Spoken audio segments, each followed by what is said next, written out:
सो hey learners, welcome back. Hopefully आप लोग अपने लाइफ में अच्छा कर रहे होंगे। आज का video demand and supply trading के ऊपर बेस्ड है। मैंने सप्लाई एंड डिमांड के ऊपर ऑलरेडी 2 वीडियो बनाया है, जिसका लिंक आपको डिस्क्रिप्शन में मिल जाएगा।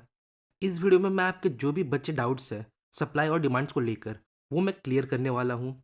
वैसे मैं आपसे लाइक हमेशा वीडियो के एंड में मांगता हूँ, पर अगर आप इस वीडियो को अभी लाइक करोगे तो इससे मुझे बहुत हेल्प होगा।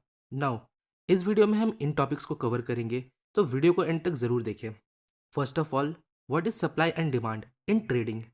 तो जैसा मैंने आपको प्रीवियस वीडियो में बताया, सप्लाई एंड डिमांड का मतलब होता है aggressive buying and aggressive selling. That's it. हमें चीज़ों को एकदम सिंपल वे में समझना है। यहाँ इन कैंडल्स को देखिए, कंटिन्यूअस बिग रेड कैंडल जो हमें एग्रेसिव सेलिंग शो करता है। इसका मतलब यहाँ एग्रेसिव सेलिंग हुआ है, जिसके बेस पर हम एक सप्लाई जोन ड्रॉ कर सकते हैं।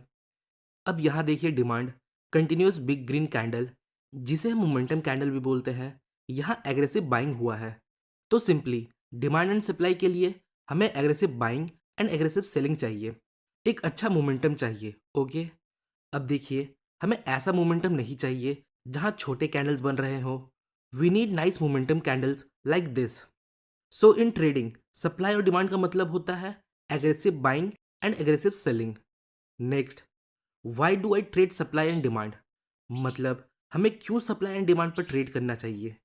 देखिए, हर चीज़ के पीछे एक लॉजिक, एक माइंडसेट होता है। बिना उसे जाने उसके ऊपर काम करने में ना आपको मज़ा आएगा ना मुझे। तो चीज़ बहुत सिंपल है। मैं as a retail trader prefer करूँगा बिग प्लेयर्स के साथ ट्रेड में रहने का। मतलब जिनके पास बहुत पैसा है, वो जब मार्केट में रिएक्ट करे तो मैं भी उनके साथ रिएक्ट करूँ।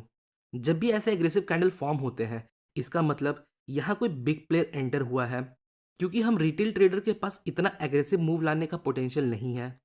अब आप एक क्वेश्चन का आंसर दीजिए।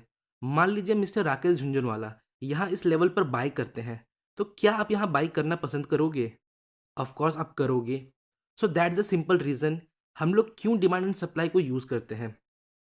नाउ, अब समझते हैं कैसे हमें सप्लाई एंड डिमांड को चार्ट पर फाइंड करना है।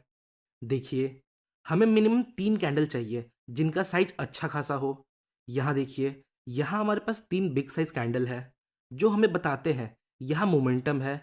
तो बस हमें 3 मोमेंटम कैंडल चाहिए जहाँ कम समय में प्राइस अच्छा खासा मूवमेंट दिया हो। अब देखिए, 3 से ज़्यादा कैंडल भी हो सकते हैं, जैसा कि आप यहाँ देख सकते हो। यहाँ हमारे पास 1, 2, 3, 4, टोटल 5 कैंडल है। ओके, बट हमें मिनिमम 3 कैंडल चाहिए। नाउ, अब टूल सेक्शन से हम रेक्टेंगल बॉक्स को सिलेक्ट करेंगे और जोन को ड्रॉ करेंगे। तो कुछ इस प्रकार हम जोन को फाइंड करते हैं। ड्रॉ कैसे करना है आगे इसी वीडियो में देखेंगे। उसके पहले एक और एग्जांपल देखते हैं। यहाँ देखिए, अगेन हमारे पास बिग साइज कंटिन्यूस कैंडल्स है। तो बेसिकली हम प्राइस का वापस इस लेवल पर आने का वेट करेंगे और फिर ट्रेड लेंगे। नाउ, अब समझते हैं कैसे हमें सप्लाई एंड डिमांड को ड्रॉ करना है। तो इसके 3 तरीके हैं।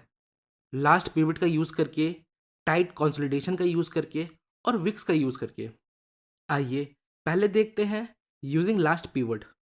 तो बेसिकली जहाँ से मूव का स्टार्ट हुआ है, हमें उसके पहले जो अपोजिट कलर का कैंडल है उसके साइज का एक जोन क्रिएट करना है, कुछ इस प्रकार। यहाँ हमें एग्रेसिव बाइंग देखने को मिला, इसलिए ये एक डिमांड जोन है। यहाँ प्राइस के वापस आने पर हम ट्रेड अपॉर्चुनिटी ढूंढ सकते हैं। नेक्स्ट, ये है सप्लाई जोन, जहां हमने लास्ट पीरियड का यूज़ कर एक सप्लाई जोन ड्रॉ किया।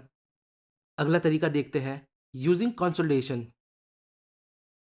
बेसिकली अगर एक एग्रेसिव मूव के पहले हमें एक टाइट कंसोलिडेशन मिलता है, तो हम उस एंटायर कंसोलिडेशन के बेस पर एक जोन ड्रॉ कर सकते हैं।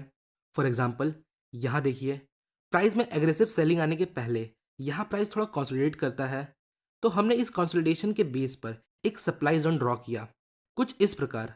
नेक्स्ट टाइम जब प्राइस यहाँ वापस आएगा तो हम यहाँ सेल कर सकते हैं। नेक्स्ट, ये है डिमांड जोन का एग्जांपल, जहां हमने कंसोलिडेशन का यूज़ करके एक डिमांड जोन मार्क किया। तो अगला तरीका देखते हैं जिसमें हम कैंडल्स के विक का यूज़ करके जोन को क्रिएट करेंगे। सो यहाँ देखिए, यहाँ हमें एक फास्ट मोमेंटम देखने को मिलता है। यहाँ एग्रेसिव बाइंग हुई है। अब इसके पहले जो लॉन्ग विक कैंडल है, इसे देखिए। तो हम इसके पूरे बॉडी का यूज़ नहीं करेंगे, यहाँ हम सिर्फ इस कैंडल का विक यूज़ करेंगे और एक डिमांड जोन ड्रॉ करेंगे, कुछ इस प्रकार। और प्राइस का वापस इस लेवल पर आने का वेट करेंगे। तो मैं आपको रिकमेंड करूंगा, अगर आप एक बिगिनर हो तो आप ऐसे जोन को यूज़ ना करें। आप जोन को ड्रॉ करने के लिए पहले दो तरीके का यूज़ करें। नाउ अब एक इम्पॉर्टेंट क्वेश्चन जो मुझसे बहुत लोगों ने पूछा, हमें डिमांड एंड सप्लाई जोन देखने के लिए चार्ट पर कितना पीछे देखना चाहिए। तो मेरे अकॉर्डिंग आप 3 to 6 मंथ पीछे देख सकते हो, इवन एक साल पहले तक का भी देख सकते हो। यहाँ टाइम मैटर नहीं करता, जोन कितना भी पुराना हो, अगर जोन क्लियर है तो आप प्राइस का वहाँ आने का वेट करें। नाउ अब क्या होता है, मोस्टली जो लोग हैं वो मेजर स्विंग्स को देखते हैं, जो एक अच्छी बात है।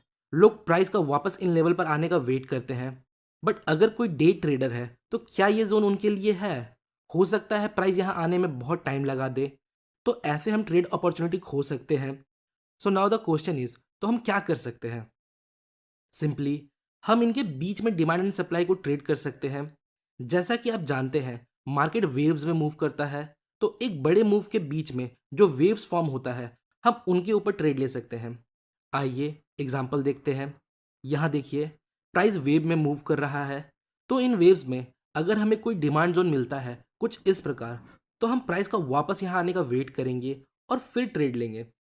नाउ अब बात करते हैं कितने बार हम एक जोन को यूज़ कर सकते हैं। देखिए चीज़ों को सिंपल रखते हैं। बेसिकली हम सब बिगनर्स हैं, तो हमें एक जोन को बस एक बार यूज़ करना चाहिए। पर इसका मतलब ये नहीं ये दोबारा काम नहीं करेगा। बट अभी के लिए मैं आपको रिकमेंड करूँगा आप एक जोन का यूज़ एक बार करें। नाउ एक और इम्पॉर्टेंट क्वेश्चन, क्या हमें कंफर्मेशन का यूज़ करना चाहिए या फिर प्राइस जब डिमांड या सप्लाई जोन में आए तो ऑर्डर प्लेस कर दे? हमें क्या करना चाहिए? तो इसका आंसर है हम सब एक बिगनर है, तो बिगनर्स के लिए हमेशा कंफर्मेशन इंपॉर्टेंट होता है। लाइक आप जोन पे किसी कैंडलस्टिक पैटर्न का कंफर्मेशन ले सकते हो, लाइक बुलिश और बेरिश कैंडलस्टिक, या फिर कॉन्फ्लुएंस के बेस पर ट्रेड ले सकते हो जिसमें हम कुछ इंडिकेटर्स का यूज़ कर सकते हैं लाइक मूविंग एवरेज एटसेट्रा। सो आज के लिए इतना ही। अगर आप चैनल पर न्यू हो तो वीडियो को लाइक और चैनल को सब्सक्राइब